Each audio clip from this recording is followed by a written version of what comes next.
আমার দয়ার নবী মায়ার নবী সাল্লাল্লাহু তাআলা আলাইহি ওয়াসাল্লাম বলেছে, হে জগতের উম্মত উম্মতিরা, তোমরা শুনে নাও আমার আল্লাহ পাক রব্বুল আলামিন জগতের মধ্যে দুইটা জায়গায় জান্নাত দিয়েছে, যেই জায়গায় কোনো রকমের সন্দেহ নাই, যেই জায়গায় কোনো রকমের আপনার সন্দেহের অবকাশ নাই।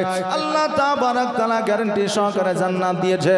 এক নম্বর জায়গা হলো পিতামাতার পায়ের তল, দ্বিতীয় নম্বর জায়গা হলো যেই জায়গা আল্লাহ রসুলের গুণগান হয়, ওই জায়গাটা দুনিয়া বিয়ার জায়গা থাকে না, ওই জায়গাটা আল্লাহ তাবারক তাআলা জান্নাতুল বাকিতে পরিণত করে দেয়। জোরে বলেন সুবহানাল্লাহ। আজকে যারা এই জায়গায় বসে আছি, এই জায়গাটা আমাদের আর জগতের সাধারণ জায়গা নাই।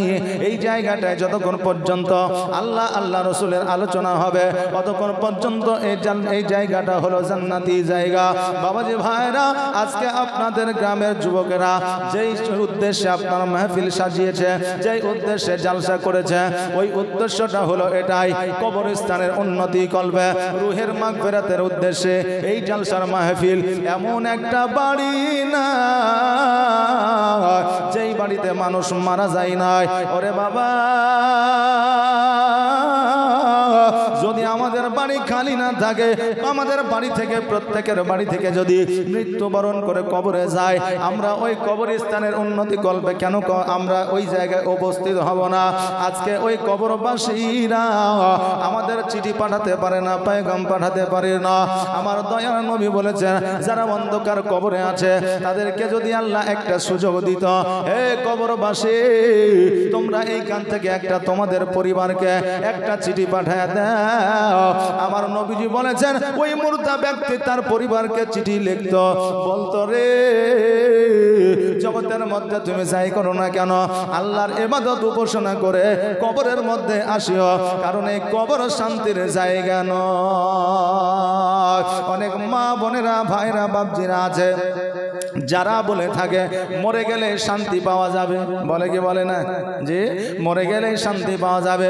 কিন্তু না না, আমরা জগতের মধ্যে 50 বছর, 60 বছর, 70 বছর, 80 বছর বেঁচে আছি, কিন্তু কবরের মধ্যে আমাদের অমর ভর থাকতে হবে। আসলে এই জায়গাটা হলো আমাদের পরীক্ষার একটা হল। আসল আমাদের জীবন শুরু কবরে। জোরে বলেন সুবহানাল্লাহ। কবরে তো আমাদের অমর ভর থাকতে হবে, যেই জায়গায় আমাদের সময়ের কোনো আপনার শেষ না। ওই কবরে থেকে যদি চিঠি পাঠাতে কোনো সুযোগ থাকতো, এই চিঠিটা, এই পত্রটা লিখতো, বাড়ির খবর নিত না, ভাই কেমন আছে, বোন কেমন আছে, মা কেমন আছে, বাপ কেমন আছে, এই খবরটা নিত না, শুধু খবরটা দিত, কবরে আসার আগে তুমি কিছু আমল করে আসো। আজকে ওই কবরকে উদ্দেশ্য করে এই জালসার মাহফিল সাজিয়েছে। আজকে এই এলাকার মানুষেরা আজকে এই জায়গায় আসে না। আজকে তুমি দোয়া না করলে কালকে তোমার জন্য কেউ করবে না। ইংরেজি একটা প্রবাদ বাক্য আছে, টিট ফর ট্যাট, যেমন কর্ম তেমন ফল। আজকে আপনি কারো জানাজায় শামিল হবে, আপনার জানাজায় কেউ শামিল হবে। আজকে আপনি কারো জানাজায় শামিল হবেন না, কালকে আপনার জানাজায় কেউ শামিল হবে না। আজকে আপনি কারো কবরে আপনার 3 খবর মাটি দিতে যাবেন, কালকে আপনার কবরে আসবে, আজকে যাবেন না, কালকে কেউ আসবে না।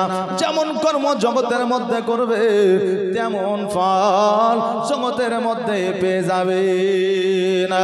আপনি বলবেন, হুজুর গো, আল্লাহ জগতের মধ্যে পাঠিয়েছে, আল্লাহ তাবারক তাআলা যা করবে ভালোর জন্য করবে। আল্লাহ আমাদের রুজি দেবে, আল্লাহ হায়াতের মালিক, আল্লাহ মওতের মালিক, আল্লাহ সব কিছুর মালিক। আল্লাহ আমাকে কোথায় দাফন করবে আল্লাহ জানে, কোথায় আমাকে কে মাটি দিবে এটা আল্লাহ জানে, কোথায় আমার জানাজা হবে এটা আল্লাহ জানে, কে আমার জানাজা পড়াবে এটা আল্লাহ জানে। বাবাজি ভাইরা, আমার আল্লাহ তাবারক তাআলা আমাদের নসিবে যা কিছু লেখার লিখে দিয়েছে পরিবর্তন হবে না। কিন্তু আমার দয়ার নবী বলেছেন, তোমার কপালে যেটা, তোমার ভাগ্যে যেটা লেখা দেওয়া হয়েছে সেটা পরিবর্তন হবে না ঠিকই, কিন্তু আবারও পরিবর্তন হবে তোমার দোয়ার মাধ্যমে। জোরে বলেন সুবহানাল্লাহ। দোয়ার মাধ্যমে পরিবর্তন হবে। এ বাবাজি ভাইরা, আল্লাহ রুজির মালিক এটা আমরা জানি। আল্লাহ রুজির মালিক বলে আমাদেরকে তো খাওয়ায়া দিবে না, দিবে নাকি? আমাদেরকে আল্লাহ হাত দিয়েছে, হাত দিয়ে উঠিয়ে খেতে হবে। আমার একজন মাওলানা ওয়াজ করেছিল, আল্লাহর বান্দারা, আল্লাহ রুজির মালিক তোমাকে খাওয়াবে পড়াবে। একজন শুনেছে, ওয়াজ শোনার পরে ও চিন্তা করেছে, হাই রে, আল্লাহ যেহেতু রুজির মালিক, আল্লাহ খাওয়ায়, আল্লাহ পড়ায়, আল্লাহ চলাফেরা করায়, আজকে দেখবো আল্লাহ আমাকে কেমন করে খাওয়ায়। ও চিন্তা করছে যে আল্লাহ যখন আমাকে খাওয়ায়, তা আমি আজকে নিজে খাবো না, আল্লাহ আমাকে কেমন করে খাওয়ায় তাই দেখবো। বাড়িতে এসেছে, বাড়িতে আসার পরে এবার মা বলছে, বেটা বাড়িতে এসেছিস তো খেলে? বলছে না খাবো না। বলে কেন খাবি না? এমনি খাবো না। তারপরে আপনার একদিন অতিবাহিত হয়ে গেল, দ্বিতীয় দিন বলছে খেলে, বলছে খাবো না। বলে ক্ষুধার্ত অবস্থায় আর কতদিন থাকবি? বলে আল্লাহ তাআলা যতদিন আমাকে না খাওয়াবে। এবার বাবাজি ভাইরা, মা জননী সন্তানকে বারবার রিকোয়েস্ট করতেছে, কিন্তু সন্তান বলছে না না খাবো না। মা যখন জোর করেছে, ওই সন্তান জঙ্গলে চলে গেছে। মা ওই বাড়ি থেকে খাবার নিয়ে জঙ্গলে গিয়েছে, বেটাকে খাওয়াবে। বেটা বলছে না খাবো না। মা বলছে এই দেখ খাবার থাকলো, খেলে খাবি না খেলে খাবি। মা বাড়িতে চলে এসেছি। এবার যখন আপনার দিন চলে গেছে, রাত্রি হয়ে গেছে, এবার ওই জায়গায় বসে বসে ওই যুবক চিন্তা করছে, আল্লাহ যখন খাওয়াবে তখনই খাবো। এইদিকে হঠাৎ করে 10 থেকে 12টা আপনার ডাকাতের দল এসেছে। আসার পরে ওই জায়গায় সোনা দানা টাকা পয়সা ভাগ করবে। হঠাৎ করে দেখছে যেন ওই জায়গায় খাবারের আপনার বাসন রাখা আছে। চিন্তা করে এই জায়গায় কে খাবার রেখে গেছে, দেখ দেখ আশেপাশে কোনো মানুষ আছে নাকি। এবার খুঁজে দেখছে একজন যুবক ওই জায়গায় বসে আছে। বলে খাবারটা কার? বলে আমার। বলে খাবারটা খাসনি কেন? বলে এমনি খাইনি। বলে খাবারটা খাওয়া? বলে খাবো না। বলে কেন খাবি না? বলে এমনি খাবো না। তাহলে খাবারে নিশ্চয়ই বিষ আছে, না হলে অন্য কোনো ব্যাপার আছে? বলে না, কিছুই না। বলে তুই খাবারটা খা। বলে খাবো না। বলে খাবি না, দাঁড়া। ওকে জোর করে ধরে নিয়ে এসে, বুঝলেন, গালে ফাড়াফাড় 2-4টা চড় মেরেছে। যেমনই চড় মেরেছে অমনি বাবা আপনার খেতে আরম্ভ করেছে। অনেক সময় মার এমনই একটা ওষুধ বিভিন্ন কাজে লাগে, লাগে না? মার এমন একটা ওষুধ বিভিন্ন কাজে লাগে। এবার যখন 2-4টা চড় পড়ে গেছে, খেতে আরম্ভ করেছে। পরের দিন মাওলানার কাছে গিয়েছে। যাওয়ার পরে বলছে, মাওলানা, আপনি ওয়াজের মাধ্যমে বলেছিলেন আল্লাহ খাওয়ায়, আল্লাহ চলায়, আল্লাহ পড়ায়, কিন্তু এটা তো বলেন না, না খেলে আল্লাহ মেরে মেরে খাওয়ায়। এটা তো বলেন নাই যে আল্লাহ মেরে মেরে খাওয়ায়, আমাকে কালকে মেরে মেরে খাইয়েছে।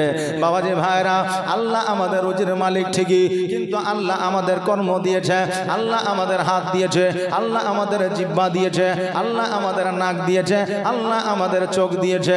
জিহ্বার মধ্যে 3000টা আপনার শিরা প্রশিরা আছে। যেই জিহ্বা অনেক রকমের স্বাদ আপনার গ্রহণ করতে পারে। দেখবেন আল্লাহ তাবারাক তাআলা মানুষের জিহ্বার মধ্যে এমন একটা জিনিস দিয়েছে, আপনি শাক, একই শাক 3 প্রকারের খেলে 3 প্রকারের স্বাদ পাওয়া যায়। গোস্ত খেলে আলাদা স্বাদ, খাসির গোস্ত খেলে আলাদা স্বাদ, মুরগির গোস্ত খেলে আলাদা স্বাদ। পান কে পান না? স্বাদ আলাদা। কি করে হয়? আল্লাহর মহিমা কেমন দেখেন।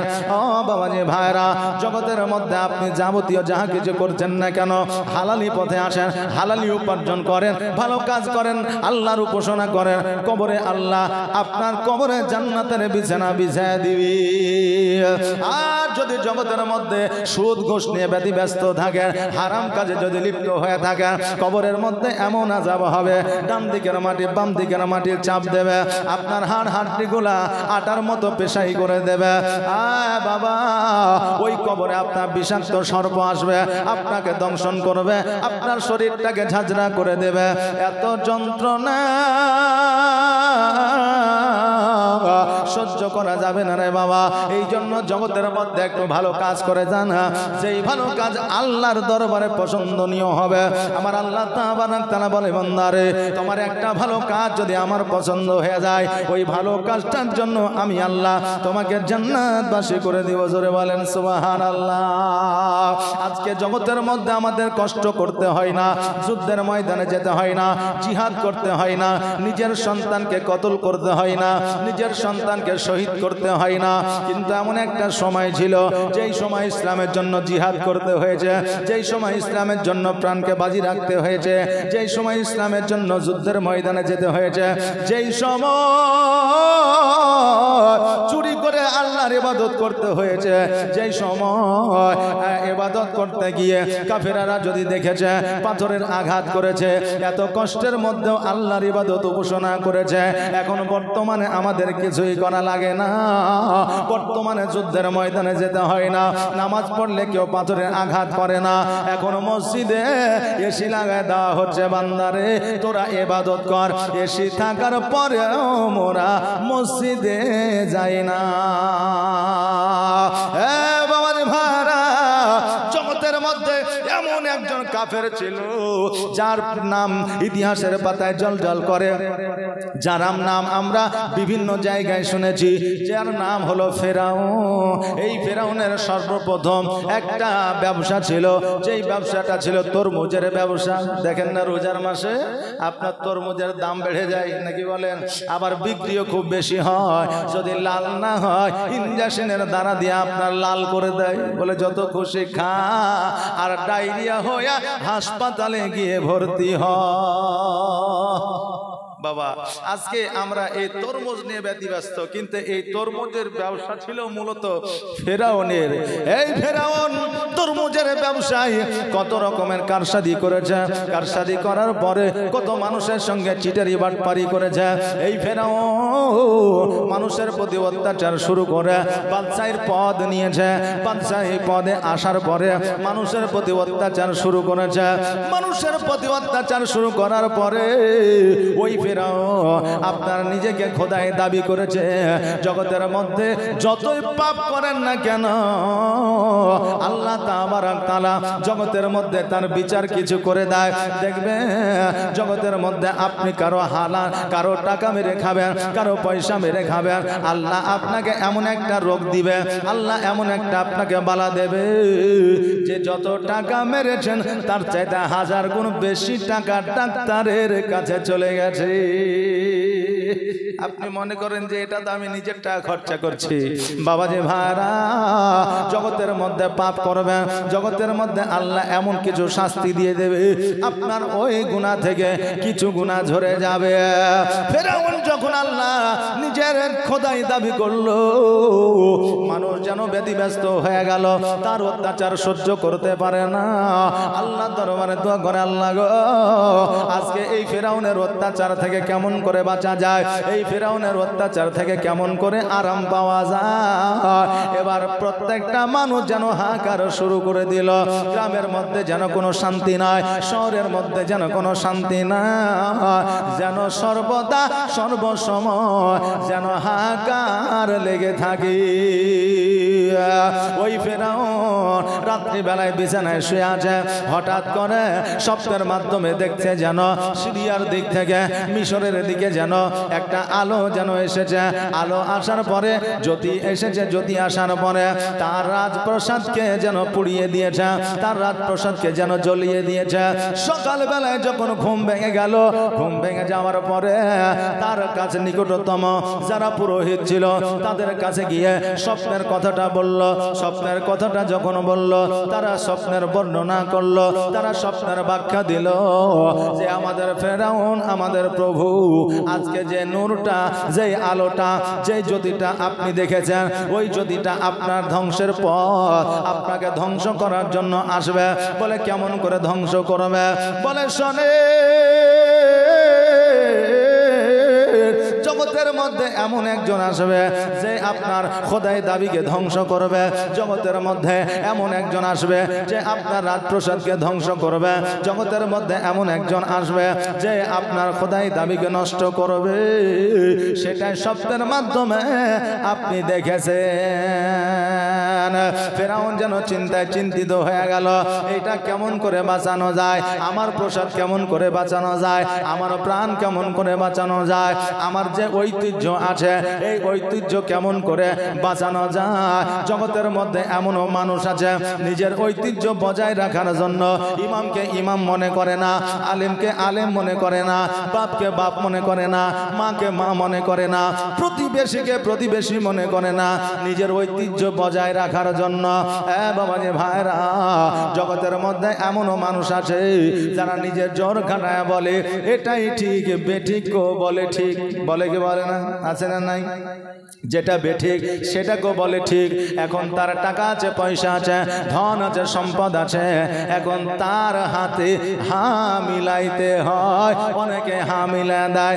এমনও প্রবাদ বাক্য আছে, ওই পাড়ায় মরেছে মোড়লের মা, তার কাঁদনে না কাঁদলে খেতে দিবে না, বলে কি বলে না? যে তার কাঁদনে না কাঁদলে খেতে দিবে না। এখন টাকা এমনই একটা জিনিস, বর্তমানে আমাদের এলাকায়, আপনার এলাকায়, সারা পশ্চিম বাংলায় কেন সারা পৃথিবীর মধ্যে মায়ের সঙ্গে সন্তানের মিল নাই, সন্তানের সঙ্গে মায়ের মিল নাই, স্ত্রীর সঙ্গে স্বামীর মিল নাই, স্বামীর সঙ্গে স্ত্রীর মিল না। বলবেন কেমন করে? এখনো মাকে জিজ্ঞাসা করেন, মা গো তোমার তো 4টা সন্তান, বলো বলো তোমার 4টা সন্তানের মধ্যে কাকে বেশি ভালোবাসো? মা বলবে 4টাকে জন্ম দিয়েছি আমি, 4টাকে সমান ভালোবাসি। কিন্তু না না না, দেখবেন কোন কোন মা ছোট সন্তানকে বেশি ভালোবাসে, কোন মা বড় সন্তানকে বেশি ভালোবাসে, কোন মা মেজ সন্তানকে বেশি ভালোবাসে। এরকম আছে না নাই? এই আছে না নাই? আছে। কোন সন্তান, কোন মা সন্তানকে বেশি ভালোবাসে, সন্তানের মধ্যে কম বেশি ভালোবাসা অবশ্যই আছে। তবে এখন বর্তমানে দেখবেন যে সন্তান বেশি উপার্জন করে তার সন্তানকে, অর্থাৎ তার পোতা পুতিনকে বেশি লালন পালন করে, আদর যত্ন করে। আর যে টাকা রোজগার করতে পারে না তার সন্তানদের কোলে নেওয়া তো দূরের কথা, কাছে আসলেই দেখতে পারে না। অতএব বাবাজি ভাইরা, মানুষ যেমন টাকার গুরুত্বটা বেশি দিয়েছে, এই জন্য মানুষ টাকা উপার্জন করতে শিখেছে। চাহে টাকা উপার্জন হালালি পথে হোক নাহি হারামের পথে হোক, কিন্তু টাকা উপার্জন করতে হবে। এখন মানুষ শিখেছে টাকা উপার্জন করা, কিন্তু সেটা হালালি পথে না হারামের পথে, এই গুরুত্বটা কম। টাকা আসলেই হবে, কেননা মানুষ এখন টাকার গুরুত্বটা বুঝেছে। ঐতিহ্য বজায় রাখার জন্য ফেরাউন চিন্তা করে কেমন করে একে ধ্বংস করা যায়। হামানের কাছে গেল, হামানের কাছে যাওয়ার পরে পরামর্শ নিল। হামান বলতেছে, শোনো গো, ওই আলোখানার মানে হলো এমন একটা পুত্র, এমন একটা পুরুষ জগতের মধ্যে আসবে আপনার এলাকায়, আপনার এরিয়ায়, আপনার বাদশাহীর মধ্যে, যেই পুরুষ, যেই পুত্র আপনাকে ধ্বংস করবে, যেই পুত্র আপনার ধ্বংস করার মূল কারণ হবে। এবার বলল কবে আসবে, কোন দিনে আসবে? বলে একটা রাত আছে, ওই রাতে কোন স্বামী স্ত্রীকে মিলন করতে দেওয়া যাবে না, কোন স্বামী স্ত্রীকে একত্রিত রাখা যাবে না। ওই সময়, ওই রাত্রিতে যদি কেউ মিলন হয়ে যায়, ওই রাত্রিতে স্বামীর কপাল থেকে স্ত্রীর উদরে আসবে। অতএব উদরে আসার পরে যেই সন্তান জন্মগ্রহণ করবে ওই সন্তানই আপনার দুশ্মন হবে। এবার ফেরাউন বলল, তাহলে কি করা যায়? বলে একটা কাজ করো, বলে সেই রাত্রিতে যত আপনার প্রজা আছে, যত পুরুষ আছে, সকলকে দূর প্রান্তরে একটা ফাঁকা ময়দানে তাদেরকে রেখে দেয়, আর নারীদেরকে বাড়ির মধ্যে রেখে দেয়। পুরুষেরা যদি বাইরে থাকে নারীর সঙ্গে সঙ্গম হবে না, নারীদের কাছে যাইতে পারবে না, নারীদের কাছাকাছি থাকতে পারবে না। অতএব রাত্রি যখন স্বামী আর স্ত্রী একত্রিত হবে না, অতএব আপনাকে ধ্বংস করার মতো কোন পুরুষ জন্মগ্রহণ করবে না। ফেরাউন হামানের কথা মাত্র কথা মতো সকল পুরুষকে যেন আপনার একটা ফাঁকা ময়দানে, খালি ময়দানে পাঠিয়ে দিল।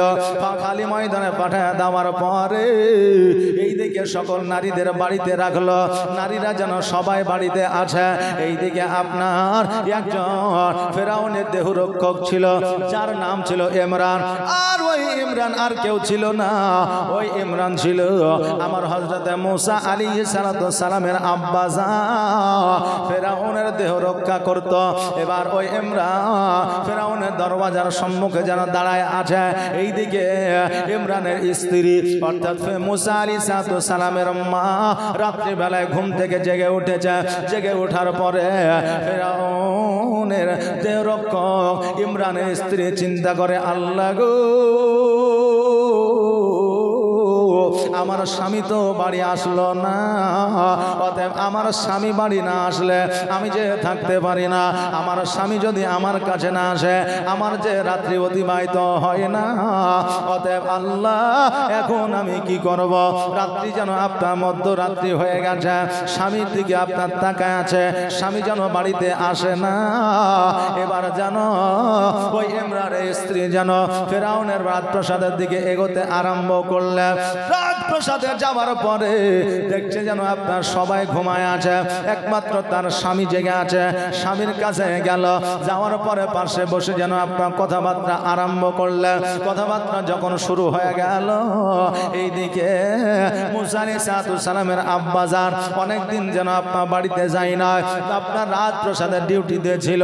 এইদিকে বিবিও কোনোদিন আসে না, সেই দিন রাত্রিতে চলে এসেছে। এবার আসার পরে স্বামী আর স্ত্রীতে যুক্তি করলো, আজকে সবাই যেন সৈন্যরা ঘুমায় আছে, আমি যার দেহ রক্ষক, যার আমি দেহ রক্ষা করি, সেও তো ঘরের মধ্যে আরাম করতেছে। চলো বিবি রে, আমি আবার কবে বাড়ি যাব, তুমি আবার কবে আসবে? আসো।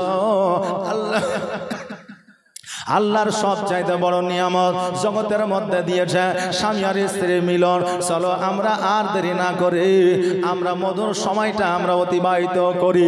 সবাই যেন ঘুমায় আছে, স্বামী আর স্ত্রী যেন আপনার আলাদা হয়ে গেল। এবার আলাদা হয়ে যাওয়ার পরে তাদের মধ্যে একটা সম্পর্ক হয়ে গেল। সম্পর্ক হয়ে যাওয়ার পরে এবার বিবি যেন বাড়িতে চলে আসলো।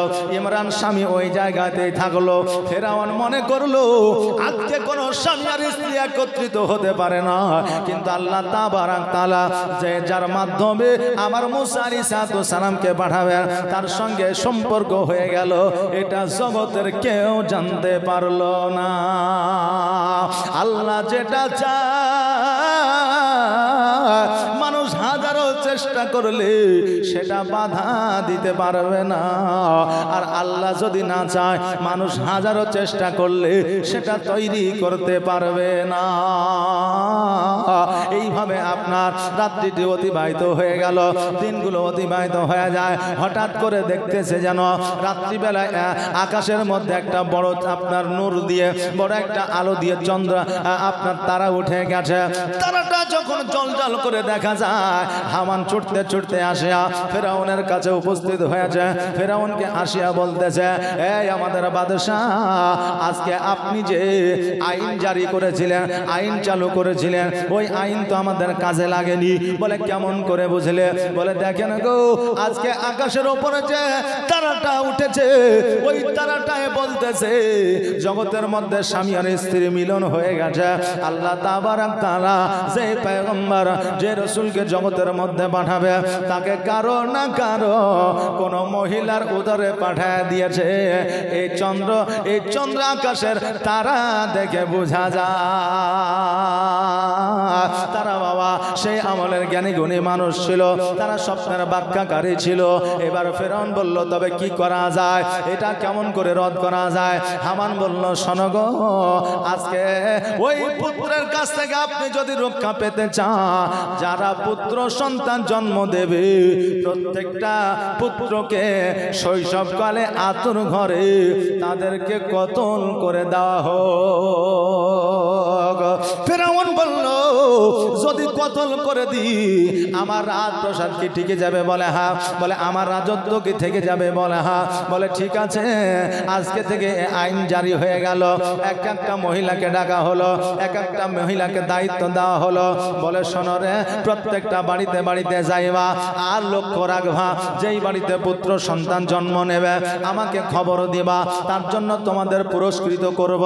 আর ওই পুত্র সন্তানকে আমার সৈন্যরা গিয়ে কতল করে আসবে। দেখবেন বাবাজি ভাইরা, আপনার যদি কোনো দুশ্মন থাকে, আপনার ওই দুশ্মন আপনার খবর ডাইরেক্ট নিতে আসবে না, কাউকে না কাউকে আপনার সঙ্গে লাগাবে, কারো না কারো মাধ্যম নিবে। আজকে জগতের মধ্যে আপনার প্রতিবেশী দুশ্মন নয়, আজকে জগতের মধ্যে বাইরে কেউ দুশ্মন না, আজকে বেশিরভাগে দুশ্মন হলো নিজের পরিবারের মধ্যে।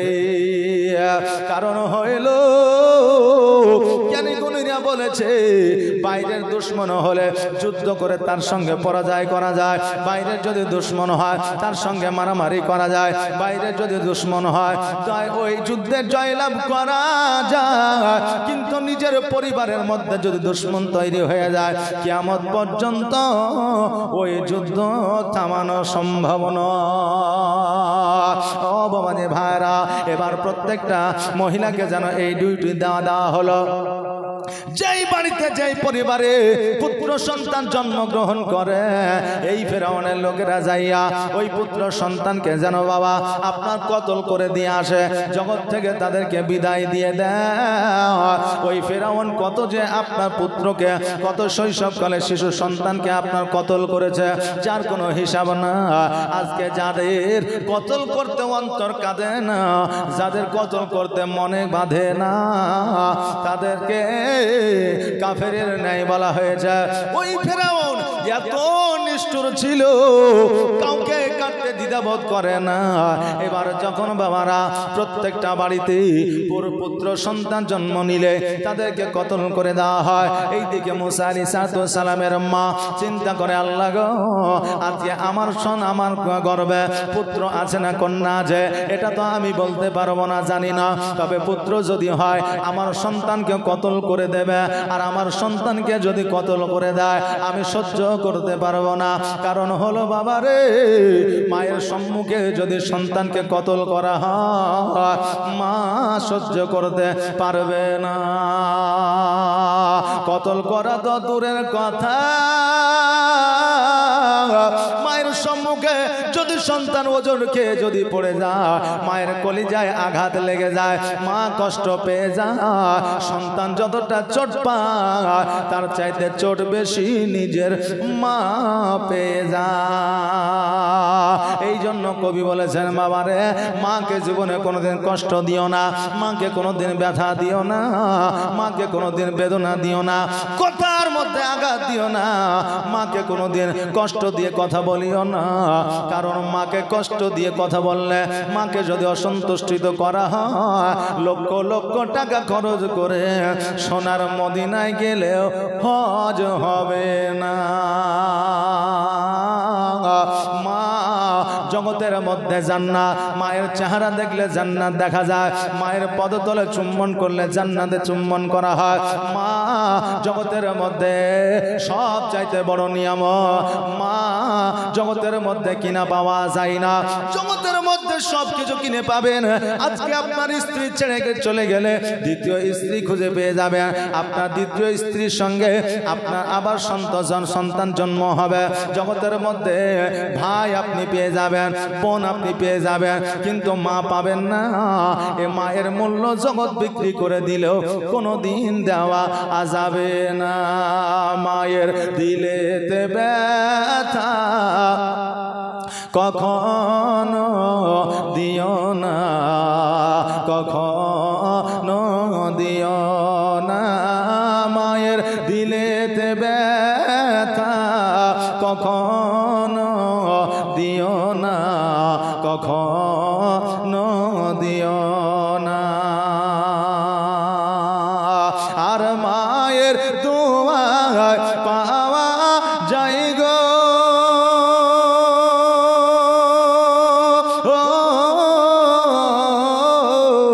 মায়ের দোয়ায় পাওয়া যায় গো জান্নাতের ঠিকানা। মায়ের দিলেতে ব্যথা কখনো দিও না, কখনো দিও না, মায়ের দিলেতে ব্যথা কখনো দিও না, কখনো দিও না। দেখো দুঃখে দুঃখী নীরবে, আর ছেলের খুশির তরে মা মরতে রাজি হবে। জোরে বলেন সুবহানাল্লাহ। দেখো দুঃখে দুঃখী নীরবে, আর ছেলের খুশির তরে মা মরতে রাজি হবে। আর জীবন দিলেও শোধ হবে না,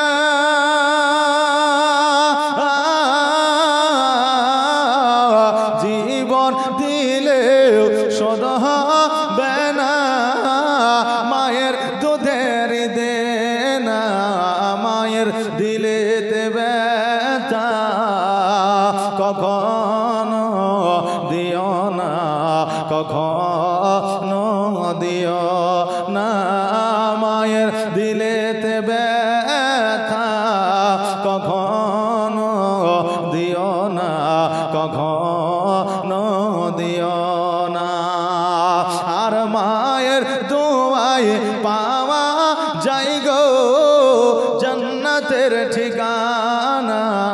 মায়ের দিলেতে ব্যথা কখনো দিও না, কখনো দিও না। আমার মুসা আলাইহিস সালামের মা চিন্তা করে, আল্লাহ গো, আজকে আমার সন্তানকে যদি কতল করে দেয় আমি সহ্য করতে পারবো না, আমার মনের জ্বালা যন্ত্রণা আল্লাহ বেড়ে যাবে। আল্লাহ বললে, এই আমার বান্দি শুনে নাও, শুনে নাও, আমি আল্লাহ আমি যেটা জানি জগতের কোনো মানুষ জানে না, আমি যেটা জানি আমার ফেরেশতা বর্গ পর্যন্ত জানে না। আমার পয়গম্বর মুসা আলাইহিস সালামকে আমি কেমন করে বাঁচাবো, আমি কেমন করে সুরক্ষিত রাখবো, আমি আল্লাহ আমি জানি, তোমরা জানো না। মুসা আলাইহিস সালামের মা একদিন আপনার রুটি আপনার বেলতেছিল, রুটি যেন আপনার বানাইতেছিল, হঠাৎ করে প্রসাব বেদনা, প্রসাব যন্ত্রণা আপনার শুরু হয়ে গেল। এবার বাবা ওইখান থেকে আপনার ঘরের মধ্যে গেল। ঘরের মধ্যে যাওয়ার পরে আমার মুসা আলাইহিস সালাম জগতের মধ্যে আসলেন, জগতের মধ্যে আবির্ভাব ঘটল। মুসা আলাইহিস সালামের এত সুন্দর চেহারা, এত নূরানিময় চেহারা, মা যেন দেখে যেন আপনার পাগল হয়ে গেল। চিন্তা করে, আল্লাহ গো, আজকে এত সুন্দর আমার পুত্র সন্তানকে ফেরাউনের লোকেরা এসে কতল করবে, আমি কেমন করে মা হইয়া আর সহ্য করব। খবর যখন পাশের বাড়ির লোকেরা পাইল, খবরটা যেন ফেরাউনের কাছে পৌঁছায় দিল। ফেরাউনের কাছে যেন বাবা আপনার খবরটা চলে গেল। ও আপনার রাবিরা বর্ণনা করেছে 1571 হিজরিতে আমার মুসা আলাইহিস সালাম জগতের মধ্যে এসেছিলেন।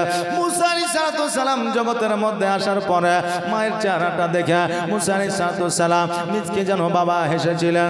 জগতের মধ্যে সন্তানেরা যখন আসে কান্না করতে আরম্ভ করে, কান্না যদি না করে ডাক্তারেরা আপনার ওই বাচ্চাকে আঘাত করে, বাচ্চা কান্দে মা খুশি হয়, কিন্তু বাচ্চা কষ্ট পায় না।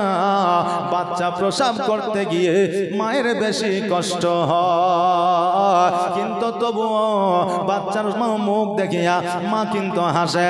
আজকে মা এত যন্ত্রণা এত কষ্ট সহ্য করার পরেও সন্তানকে জগতের আলো দেখিয়েছে। মা এত দয়ালু হয় রে বাবা।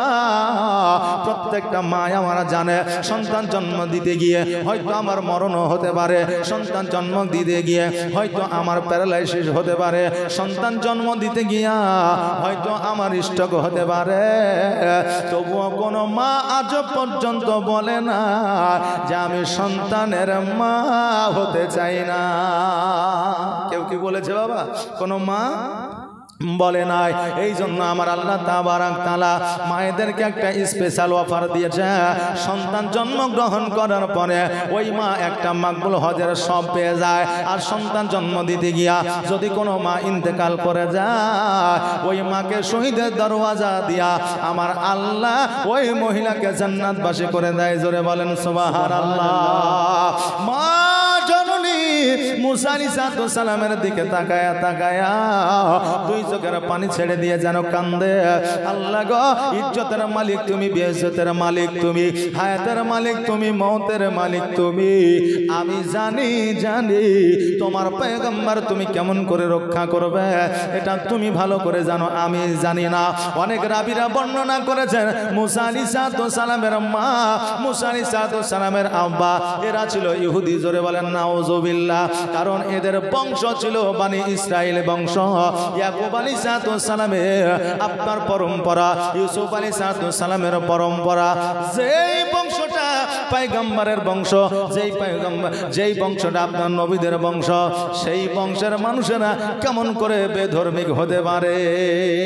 জগতের মধ্যে মুসলমানদের মধ্যে লড়াইয়া দেওয়ার জন্য কত রকমের যে ব্যবস্থা চলছে, এটা ইহুদিদের চালাকি আমরা এখনো পর্যন্ত বুঝতে পারছি না।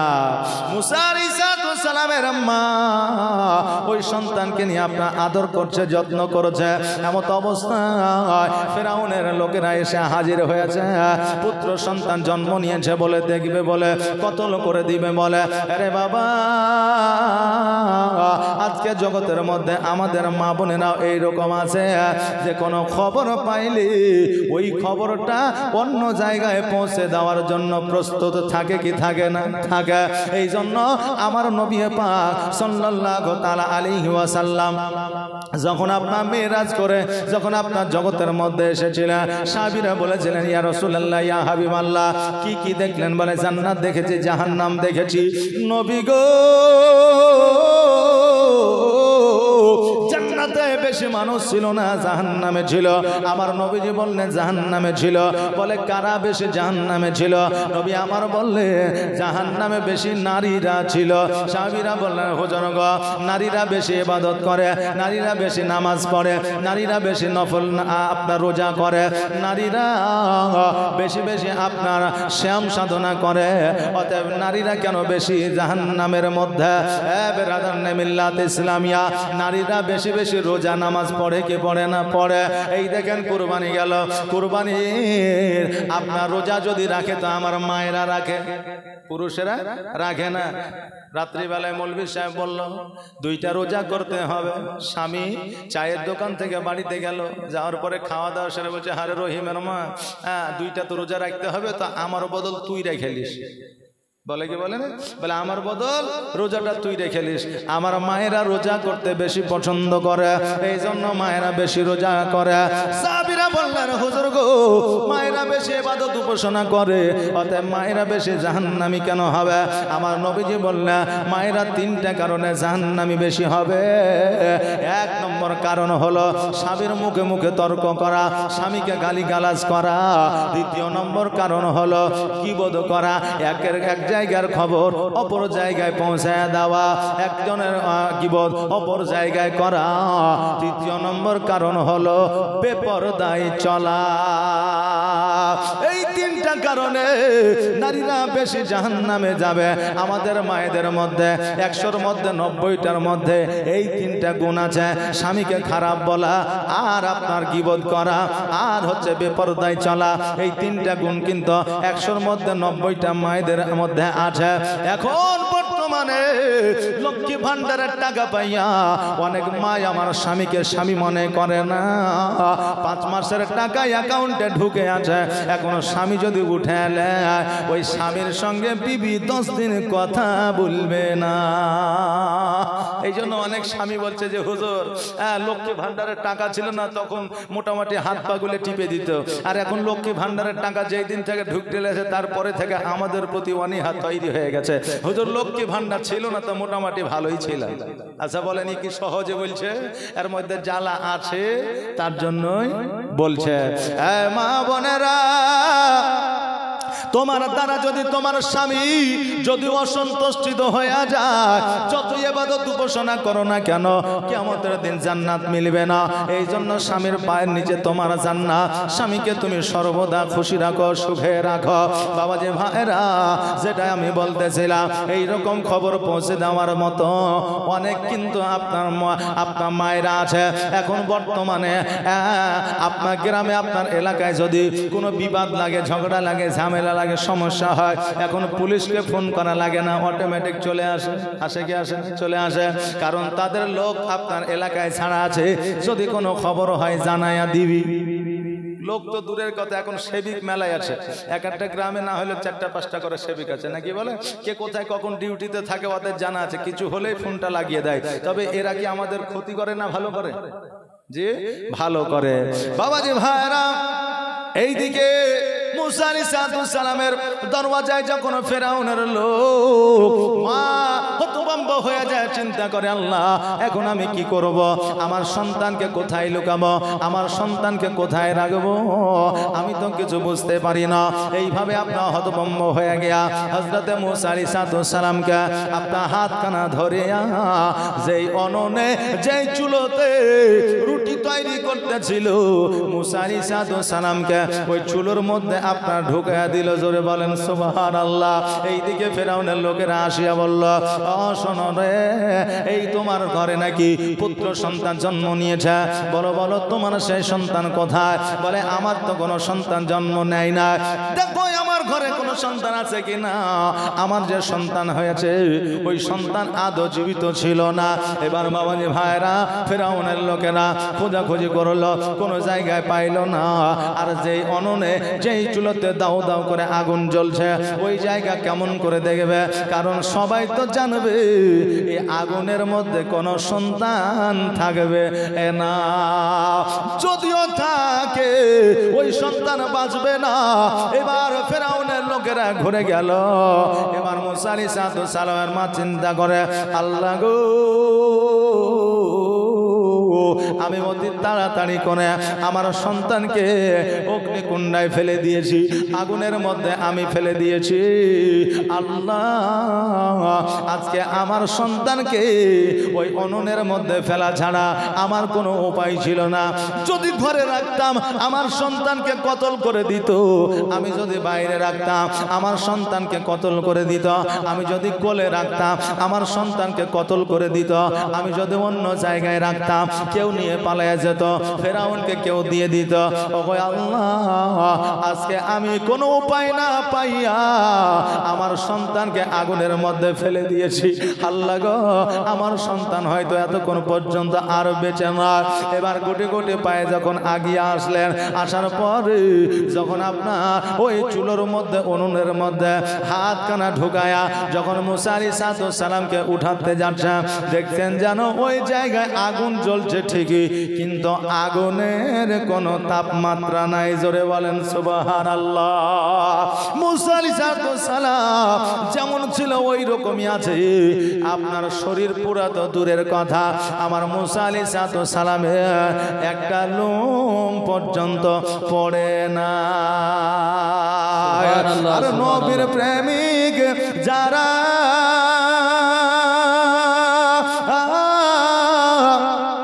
দিশে হারা মরণের ভয় করে না, প্রেম তো মরে না। জোরে বলেন সুবহানাল্লাহ। সুবহানাল্লাহ, আওয়াজ দিয়ে বলেন না ইয়া রাসূলুল্লাহ। আর নবীর প্রেমিক যারা দিশে হারা মরণের ভয় করে না, প্রেম তো মরে না, প্রেম তো মরে না। আর প্রেম করেছে ইব্রাহিম নবী নমরুদের আগুনে ফেলি। আর প্রেম করেছে ইব্রাহিম নবী নমরুদের আগুনে ফেলি। ওগো আগুন হইল ফুল বাগিচা ফুল ইব্রাহিমের পশম জলে না, প্রেম তো মরে না। আর নবীর প্রেমিক যারা দিশেহারা মরণের ভয় করে না প্রেম তো মরে না প্রেম তো মরে না আর প্রেম করেছেন মুসা নবী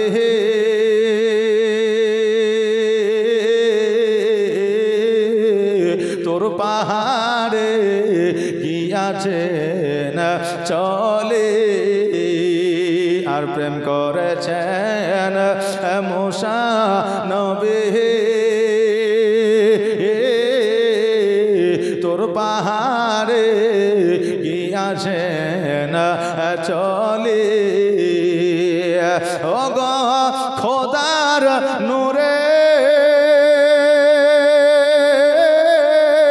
পাহাড় জলে মুসা নবী জলে না প্রেম তো মরে না আর নবীর প্রেমিক যারা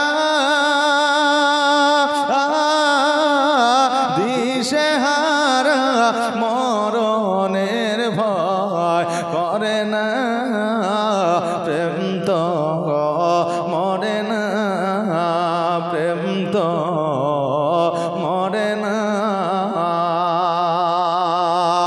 আমার মুসা আলাইহিস সালামকে যখন আপনার মনন থেকে উঠানো হলো গায়ে একটা লোম পর্যন্ত পড়ে না মা চিন্তা করে আল্লাহ গো আমার সন্তানকে আজকে না হয় বাঁচায় নিলাম কালকে কেমন করে বাঁচাবো নিশ্চয় এই খবর কেউ না কেউ পৌঁছায়া দিবে এই খবর কেউ না কেউ দিয়ে দিবে ও আল্লাহ আমার সন্তানকে তুমি বাঁচায় নাও আল্লাহ বলে রে আমার বান্দি আমার পয়গম্বরকে আমি কেমন করে বাঁচাবো এটা আমি আল্লাহ জানি কেউ জানে না কালিমুল্লাহর মা তুমি শুনে নাও একটা বাক্স বানায় নাও ওই বাক্সটা আমার হযরত জিবরিল আলাইহিস সালাম বানায় দিবে ওই বাক্সর মধ্যে তোমার সন্তানকে ঢুকায় দিয়া লক করে দিয়া ওই বাক্সটাকে নীল নদীর মধ্যে তুমি ভাসা দাও তোমার সন্তান পানিতে ভেসে যেইখানে যাবে ওই জায়গায় সুরক্ষিত থাকবে মা বললে আল্লাহ গো আমার সন্তানকে আমি ছাড়িয়া কেমন করে থাকবো আমার সন্তানকে কে দুগ্ধ পান করাইবে আমার সন্তানকে কে লালন পালন করবে আমার সন্তানকে গোসল বানায়া দিবে আমার সন্তানকে কে খাওয়ায়া দিবে আমার আল্লাহ বললে শোনো রে বান্দি ও শোনো আজকে হয়তো কিছুক্ষণের জন্য তোমার সন্তানকে ছাড়িয়া তুমি থাকবে কিন্তু আমি আল্লাহ আমার মহিমা বোঝা বড় দায় আমি তোমার সন্তানের সঙ্গে পুনরায় আবার তোমাকে মিলায় দিব জোরে বলেন সুবহানাল্লাহ এবার বাবাজি ভাইরা হযরতে ইসরাইল আলাইহিস সালাম জগতের মধ্যে আসলেন আসার পরে যেন একটা সিন্দুক তৈরি করে দিলেন একটা বাক্স তৈরি করে দিলেন ওই বাক্সর মধ্যে হযরতে মুসা আলাইহিস সালামকে আপনার ঢোকায়া দিলেন ঢোকায়া দেওয়ার পরে নদীর মধ্যে যেন আপনার ভাসায়া দিলেন এইদিকে ফেরাও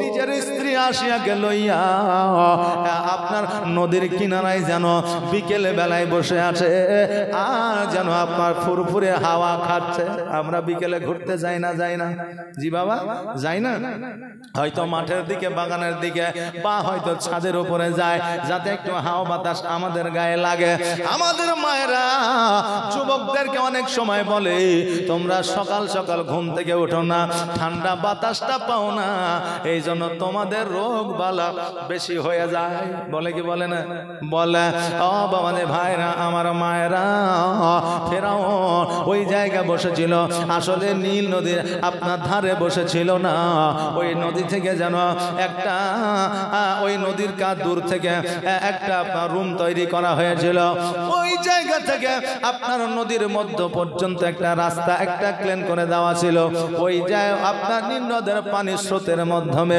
ফেরাউনের বাড়ির মধ্যে চলে আসতো যেমন আমাদের এখন হাজারদুয়ারির লালবাগ গেলে দেখা যায় নবাব সিরাজউদ্দৌলা নদীর মধ্যে গোসল করতে যাইতো না ওই বাড়ি থেকে আপনার একটা ক্লেন করা আছে ওই জায়গায় ঢুকে গিয়ে তারা গোসল বানিয়ে নিত ইতিহাস দেখবে ও বাবাজি ভাইরা ফেরাউনের ওই রকম একটা সিস্টেম ছিল। এবার ওই জায়গায় বসে স্বামী আর স্ত্রী যেন আর আপনার গল্প করতেছে, আর যেন বিকেল বেলায় আরাম করতেছে। এবার ওই সিন্দুকটা ভাসিয়া অন্য জায়গায় না যায়, ওই ফেরাউনের কাছে আসিয়া যেন সিন্দুকটা দাঁড়াইয়া গেছে।